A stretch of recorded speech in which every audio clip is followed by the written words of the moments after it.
Hello, algebra. As promised, I'm going to go over compound interest in a little video here and also do numbers 9 and 10 of your student journal.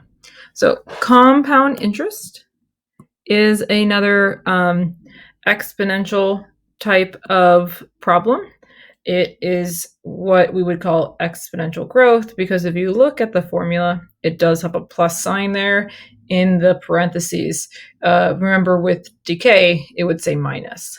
Okay, so compound interest, by definition, is the interest earned on the principal and on previously earned interest. The balance Y of an account earning compound interest is as followed. So this is the formula. And you can see here are all of the variables telling you what each of the variable represents. Okay. And remember, Y is always going to be your final amount. Okay.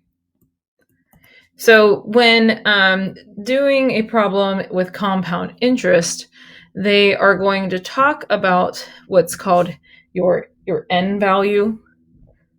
So the n value is the number of times interest is compounded per year. Compounded means, you could say, applied. Okay. So for example, in a savings account with, 0.05% interest, you can start earning money in your savings account just by having money in that savings account. Most savings accounts are compounded monthly. Okay, so there's a couple of different ways things can be compounded. They can be compounded annually. They can be compounded semi-annually. They can be compounded quarterly or monthly. Okay. And different loans are compounded different number of times per year. So for annually, annual means 1 year, right? So for annually, it's compounded one time a year. Semi-annually, that's breaking it up into two, twice a year. Monthly would be every single month. So that's 12. Quarterly, remember there's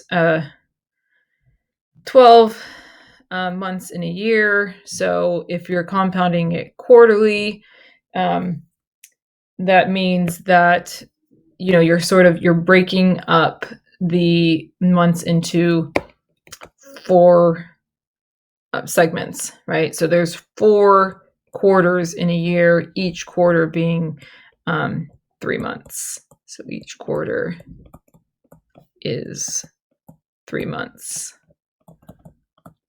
And semi-annually is, 6 months. So every 6 months. And obviously this is every month, and this is just once a year. Once a year and every month. All right, so that just sort of explains what each of those things mean. So knowing these are important because these are going to tell you what your value of n is going to be in the formula. Okay, so let's go to numbers 9 and 10. It says, write a function that represents the balance after t years. So you're going to have to refer back to that formula in order to do this problem. So when they say the balance after t years, that means that you're not going to plug anything in for t. Okay, so just leave t as t, and since we don't know the final amount, we will leave y as y. So going and plugging this in, I'm going to start with y equals, and I will simplify as needed. Okay, so P is your principal. That is the same as your initial amount, very similar to the A value in the exponential growth and decay functions that we talked about. So my initial amount is how much I've deposited. Deposited means putting money into the bank, okay? So my initial amount, what I'm starting with in my account, is $3,000. So I put that in the bank, okay? And then the banker tells you that you're going to earn 6% annual interest compounded quarterly. So 6% is what you're earning, and you're earning it every quarter. So plugging that into the formula is going to be 1 plus. That's just part of the general formula and on all these growth problems. Then it's going to be R over N. Okay. R is your annual interest rate, which is 6. But remember, we want to write it as a decimal. So to get the decimal, just take your percent, divide it by 100, and you'll get 0.06. Never plug in a percentage. Okay, we're going to be plugging this in here. So 0.06 over N. N represents the number of times interest is compounded per year. Quarterly means 4 times a year. So there is that. Close your parentheses. I'll simplify that in a moment. My exponent is going to be N times T. We don't know T, but we do know N. We know N to equal 4 because of quarterly. So it's going to be 4 times T. So this formula can be simplified a little bit more, and we always want to simplify a formula if we can. So I'm going to simplify this inside, and I can do that using my Desmos calculator. So to get to the Desmos calculator, go to desmos.com, click on Math Tools. There is a scientific calculator there for you to use. Okay, so I'm going to go ahead and do the 0.06 divided by 4, and I can see that that equals 0.015. Go ahead and press enter. I think that's this one. Yeah. And then I then want to take that and add it to the 1, right? So adding it to the 1, if I want to use the previous answer, after I've pressed enter, click ANS, and you'll see it'll copy that previous answer to the next line, and then you can write or type +1 and get your answer of 1.015. So that means that what I have here is I have y equals 3,000 times 1.015 raised to the power of 4t. So with this loan, if I wanted to know how much money I will have after 2 years, you would just plug 2 in for t. Okay, and I'll go over how to do that in the calculator after we look at number 10. So in number 10, we don't know why. That's my final amount. My deposit is what you're putting into the bank. That's my initial amount. So this is going to be my principal. So starting with $5,000, here I can see is my rate as a percentage. If you want to know its decimal, just divide it by 100. Okay, so 7.2 divided by 100. If you don't know what that is, just go to your calculator and do 7.2 divided by 100. And you see really all it does is move the decimal 2 places to the left. So I get, what was it?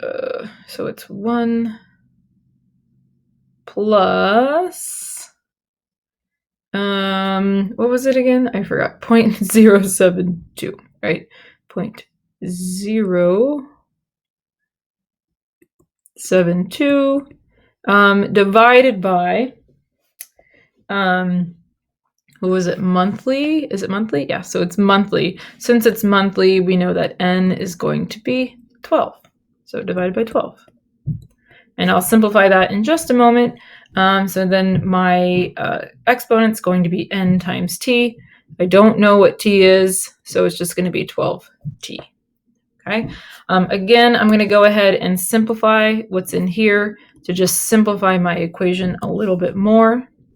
So y equals 5,000. I'm going to go to my calculator to figure out what,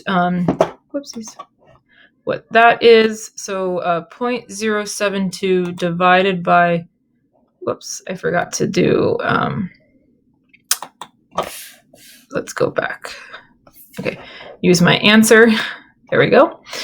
Divided by, 12 equals that, and then don't forget to add the 1. And I forgot to type answer and then add 1. I'm sure you could probably add the 1 in your head, but there is the simplified portion of that's inside the parentheses. So it's going to be 1.006 raised to the power of 12t.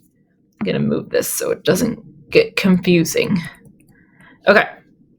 So again, if you were, if this was your account and you want to know how much money you would have after 2 years, you would just plug in 2 for t. So let's go ahead and do that. Let's say, how much money